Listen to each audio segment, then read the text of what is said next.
బోయిన్పల్లి మండల కేంద్రంలో కేంద్ర హోంశాఖ సహాయక మంత్రి బండి సంజయ్ కుమార్ జన్మదిన వేడుకలను బీజేపీ మండల అధ్యక్షులు గుడి రవీందర్ రెడ్డి ఆధ్వర్యంలో ఘనంగా నిర్వహించారు. ఈ సందర్భంగా బీజేపీ శ్రేణులు కేక్ కట్ చేసి స్వీట్లను పంపించేశారు. అనంతరం రవీందర్ రెడ్డి మాట్లాడుతూ బండి సంజయ్ కుమార్ కరీంనగర్ అర్బన్ డైరెక్టర్ నుండి కార్పొరేటర్ గా, ఎంపీగా అంచెలంచెలుగా ఎదుగుతూ కేంద్ర హోంశాఖ సహాయక మంత్రిగా ఉన్నారని అన్నారు. బీజేపీ పార్టీని బలోపేతం చేస్తూ 2 సార్లు ఎంపీగా గెలుపొందడంతో ప్రధాని నరేంద్ర మోడీ కేంద్ర హోంశాఖ సహాయక మంత్రిగా నియమించారని అన్నారు. వారు ఇలాంటి జన్మదిన వేడుకలను మరెన్నో జరుపుకోవాలని, మరిన్ని ఉన్నత పదవులు చేపట్టాలని ఆకాంక్షిస్తున్నట్లు తెలిపారు. ఈ కార్యక్రమంలో చొప్పదండి నియోజకవర్గ joint convener Udari Narasimhachari, SC Morcha మండల అధ్యక్షులు సుంకపాక ప్రభు, కిసాన్ మోర్చా మండల అధ్యక్షులు అమ్మిరిశెట్టి గంగయ్య, నాయకులు క్యాతం తిరుపతి రెడ్డి, జువెత్తుల శ్రీనివాస్ రెడ్డి, మండల ఉపాధ్యక్షులు మెరుపుల గంగాధర్, పసికంటి వెంకటేష్, రేగుల రమేష్, విజయేందర్ రెడ్డి, సవనపల్లి మధు, మందరవి తదితరులు పాల్గొన్నారు.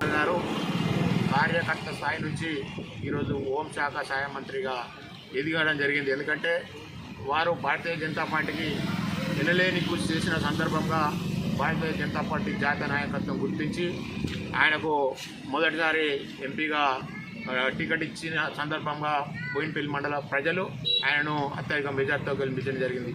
మళ్ళీ రెండవసారి కూడా ఈ యొక్క భారతీయ జనతా పార్టీ అధికారంలోకి రావాలని చెప్పి బోయిన్పల్లి మండలంలో ఉన్నటువంటి ప్రతి ఒక్కరు కూడా సంబంధ వర్గాలు ఈ యొక్క బండి సంజయ్ కుమార్ గారికి రెండవసారి ఈ యొక్క ఎంపీగా గెలిపించిన సందర్భంగా ఈ యొక్క మండల ప్రజల ఆశీర్వాదంతో ఇలాంటి పుట్టినరోజు ఈ యొక్క బండి సంజయ్ కుమార్ గారు మరి ఎన్నో జరుపుకోవాలని చెప్పి ఇంకా అత్యున్నత స్థానానికి వెళ్ళాలని చెప్పి ఈరోజు భారతీయ జనతా పార్టీ మండల శాఖ ఆధ్వర్యంలో ఈ యొక్క సంబరాలు జరుపుకుంటున్నాం. కాబట్టి భారత్ మాతాకి జై, బండి సంజయ్ అనే నాయకత్వం వర్తిల్లాలి.